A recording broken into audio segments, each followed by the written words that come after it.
तर सरपंच संतोष देशमुख हत्या प्रकरणी अजूनही मारेकरी फरार आहे। अशातच विरोधकांनी राष्ट्रवादी अजित पवार गटाचे मंत्री धनंजय मुंडे आणि खंडणी प्रकरणातील आरोपी वाल्मिक कराड यांचे संबंध असल्याचे आरोप केले होते। आता या प्रकरणामध्ये सामाजिक कार्यकर्त्या अंजली दमानिया यांनी उडी घेतली आहे। धनंजय मुंडे आणि वाल्मिक कराड यांच्या नावावर असलेल्या जमिनीचा पुरावाच त्यांनी समोर आणलाय।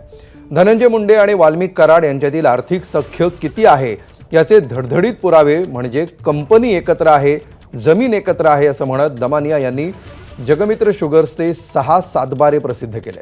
अंजली दमानिया यांच्या आरोपामुळे एकच खळबळ उडाली आहे। तर अंजली दमानिया यांनी नेमके काय आरोप केलेत पाहूया। त्यांच्या 2 कंपन्या व्यंकटेश्वर इंडस्ट्रियल सर्व्हिसेस आणि जगमित्र शुगर्स नावाच्या 2 कंपन्या, ज्याच्यात हे दोघं आधी डायरेक्टर होते, पण आज देखील त्यांच्या पत्नी या त्याच्यात धनंजय मुंडे यांच्या पत्नी त्याच्यात आज देखील डायरेक्टर आहेत नावापुरत्या। म्हणजे महाबुलेक या वेबसाईटवर मी जेव्हा बघितलं तर अक्षरशः धक्का बसला।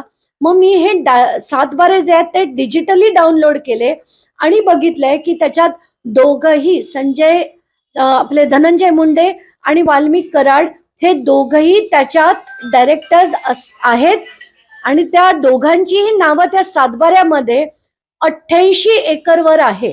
म्हणजे हे फक्त कंपन्यांमध्ये एकत्र नाहीत, हे सातबाऱ्यांवर म्हणजे जमिनींच्या याच्यात सुद्धा व्यवहारात सुद्धा एकत्रच आहेत। कालच संध्याकाळी मी पंकजा मुंडे यांना मेसेज पाठवण्याचा प्रयत्न केला की तुम्ही गप्प का, तुम्ही एक मंत्री आहात बीडच्या आणि आजपर्यंत बीडमध्ये एवढी मोठी घटना घडली आणि ज्या व्यक्तीविरुद्ध तुम्ही भगवानगडावरनं बोलला होतात तो व्यक्ती सुद्धा खंडणीच्या आरोपात तर सरळ सरळ दिसतोय। त्या व्यतिरिक्त ह्या संतोष देशमुखांच्या खुनामध्ये सुद्धा त्याचा हात आहे की नाही याच्यावर तुम्ही चकार शब्द सुद्धा का काढू नये। एबीपी माझा, उघडा डोळे बघा नीट।